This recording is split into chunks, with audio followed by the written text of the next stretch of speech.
Okay, we have a program today that is built all around origin stories.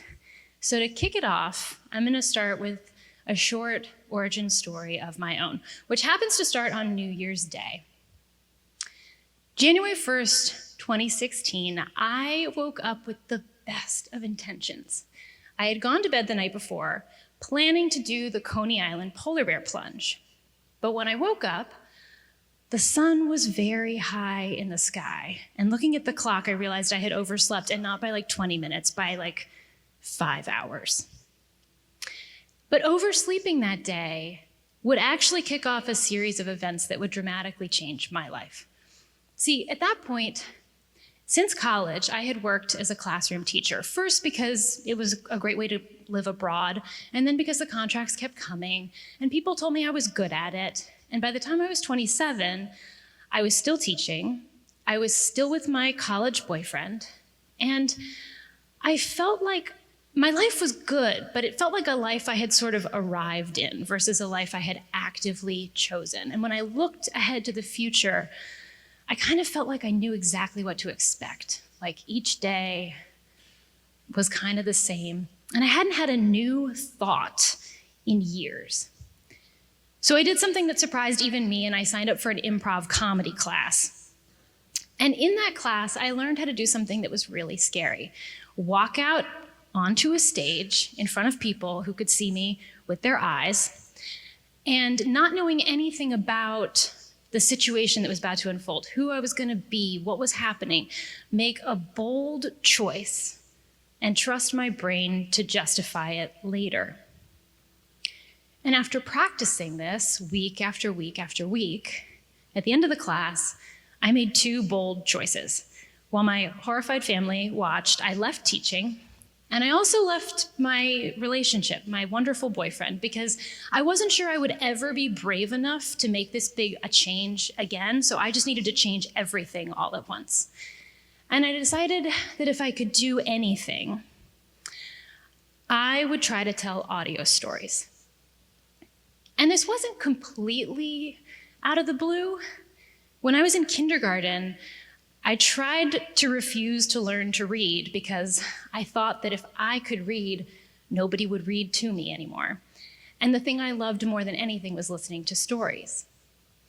I would lose like whole days listening to books on tape in my favorite chair. I had whole sections of books committed to memory. And as I kind of started to retrace the breadcrumbs that I had left for myself over the years, I realized I'd been recording interviews and interactions with friends and family for years that I had sort of stockpiled in my iTunes library with no idea of what to do with them.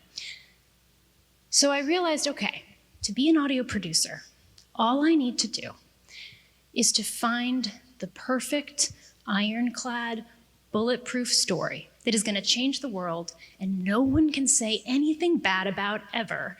And that is going to prove to myself and everyone else that I have dismantled my life as I know it for a good reason. So while I waited for that perfect story to arrive, I dinked around on the internet and I got a barista job and I talked to people in the industry. And by the time New Year's rolled around, I was several months into my new life and I had made not a single audio story. So when I woke up on New Year's Day and realized I had overslept the polar bear plunge, I had this sinking feeling of dread. Because while I had told myself and my friends that I was going to jump in that water, I had not set an alarm. I hadn't even made a plan for how I was going to get to Coney Island, as though just intending to do something was going to make it happen. And I realized if I kept intending to become an audio producer, I was just going to oversleep my new life. So I made another bold choice in the form of a New Year's resolution to do an interview every single day with a new person. And I figured no matter how bad I was at it, after 365 times, I would be a little bit better. And I was pretty bad at it. I mean, to start, I almost forgot the first day of that New Year's resolution. I got in like right under the wire, 11:30 p.m. in Times Square, and you can hear a couple seconds of what that sounded like. All right, here we are in Times. Are we in Times Square, Kelsey? We're almost there, but yeah, we are. No, we are. I mean, it's lit up enough to be. I'm ready to be interviewed. All right, you're ready to be interviewed. Michael, what is it that drives you as a human being? Love, friendship, and a desire to be, to live, laugh, and love, okay? That's basically it. Okay. Edit this, right? Yes. Edit this, right? The good news is it left a lot of room for improvement. And I did, improvement, it was slow. It was slow. Every single time I went up to a new person, a stranger, and asked to interview them, felt like getting on stage with no idea what was about to happen. And I did get rejected, and not all the interviews were great, but I did actually start to get a little bit better. And I started to have a lot of new thoughts. And in between talking with the UPS guy and the pharmacist and the dance class drummer and my grandma, I was hearing tons of stories. Not the perfect story, but a lot of stories that I wanted to share. And that is what, in an effort to share those stories, I taught myself just enough audio editing to piece them together into what would become my first show, Your Story Here, which got picked up by a network. And it was in doing the thing every single day that I went from intending to be an audio producer to actually becoming one. And it's easy to look behind you and trace a tidy narrative between how I went from being a teacher to an audio producer, as though it was inevitable. But in the moment,